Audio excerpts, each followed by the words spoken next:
ETV YouTube channels లో మీ వ్యాపార ప్రకటనల కోసం ఈ నంబర్కి కాల్ చేయండి.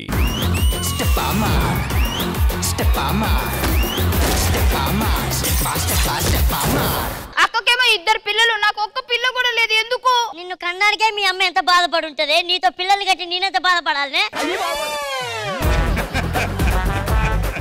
అబ్బబ్బబ్బా ఏ ఉన్నదిరా అయ్యా, పొద్దు పొద్దున్నే సుట్టట అయితే ఏ ఉన్నది అన్నది తప్పేంట్రా? సుట్ట గురించి చెప్తున్నావా?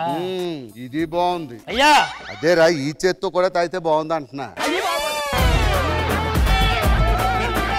సిగ్గు లేదా? ఇంట్లో బంగారం లాంటి పిల్లని పెట్టుకొని అందరు చుట్టూ తిరుగుతారు. అట్లా పెళ్ళం అనేది ఫర్నిచర్ లాంటి, ఎప్పుడు ఇంట్లోనే ఉండాలి. ఫిగర్ అనేది పర్ఫ్యూమ్ లాంటిది, గంట ఉన్నా సరిపోద్ది.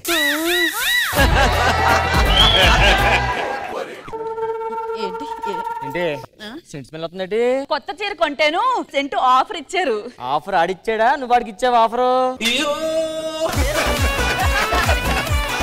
నేను ఎందుకు ఇస్తానండి, వాడే ఇచ్చాడు. కావాలంటే వాడికి ఫోన్ చేయండి. ఓహో, వాడి నెంబర్ కూడా తీసుకున్నావు అంటే మీ ఇద్దరు.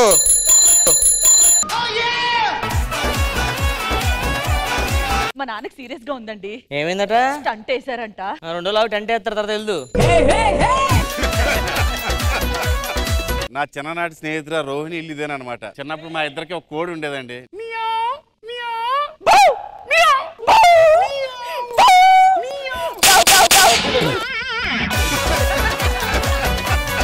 ఈయన నా మొగుడు. ఈయన ఏదో రొమాన్స్ చేయడానికి నా సంకెక్కారని అనుకోకండి. మా ఇంట్లో ఎలకలు తిరుగుతున్నాయి. ఆ ఎలకలకి ఈయన భయపడి నా సంకెక్కాడు అంతే. కానీ బాగా ఎంజాయ్ చేస్తున్నట్టున్నాడు.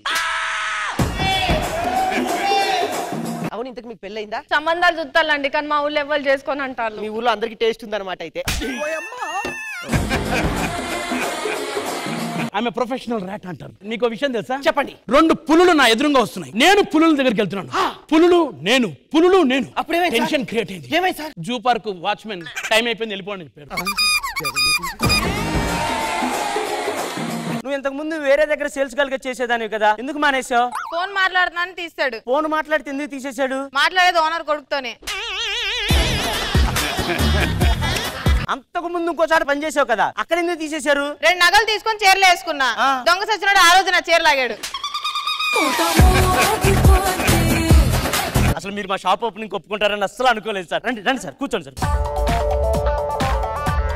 వాటర్ మిలన్ జ్యూస్ ఉండాలి, అందులో కొంచెం బాదం, కొంచెం కుంకుమ పువ్వు. కడుపుతున్నారా మేడం? కడుపుతున్నారా మేడం? ఈ షాపు ఎంత కట్టించారు? 50 crores అయింది సార్. నువ్వు ఇలాగే ఉంటుంటే ఖుష్బు గారు చెప్పు, నాకు కాదు. ఓకే, మార్కులు ఇవ్వాల్సింది మార్కులు తెచ్చింది లేకపోతే లేదు. ఇంకెవరో లేరా ఏంది? ఒక నిజంగా ఊరికే అన్నమ్మా.